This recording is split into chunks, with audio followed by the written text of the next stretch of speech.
اللہ کریم نے مجھے اور آپ کو، ہم سب کو اس دنیا میں امتحان کے لیے بھیجا ہے،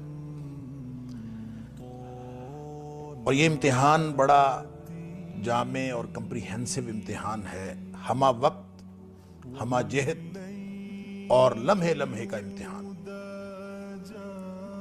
ہماری زندگی میں ایک بھی لمحہ زندگی ایسا نہیں ہے کہ ہم اس امتحان سے باہر ہوں۔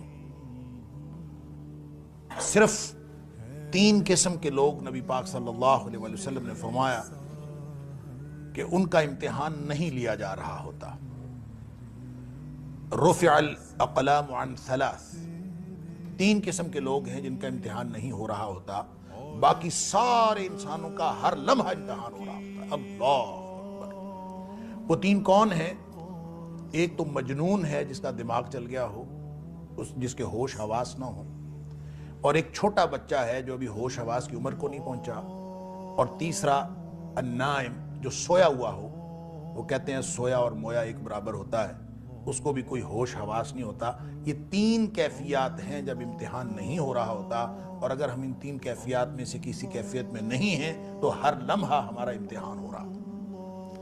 اور یہ جو امتحان ہے یہ ہے بھی بڑا سخت، اس قدر سخت کہ ہماری زبان سے کوئی ایک کلمہ نکلتا ہے تو اللہ کریم فرماتا ہے ما یلفظ من قول الا لدیہ رقیب عتید۔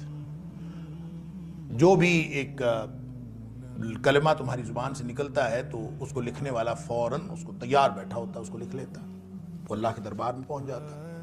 نبی اکرم صلی اللہ علیہ وسلم نے فرمایا کہ بعض اوقات انسان کی زبان سے ایسا کلمہ نکلتا ہے جو اللہ کی ناراضگی کا کلمہ ہوتا ہے، اور انسان کو پرواہ بھی نہیں ہوتی کہ میں نے کیا کہا، وہ کہہ بیٹھتا ہے اللہ اکبر۔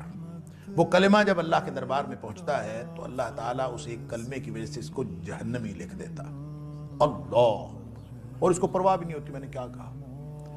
اسی طرح بعض اوقات اس کی زبان سے ایسا کلمہ نکلتا ہے جو اللہ کی خوشنودی اور رضامندی کا کلمہ ہوتا ہے، اس ایک کلمے کی وجہ سے اللہ تعالیٰ اس کو جنتی لکھ دیتا ہے۔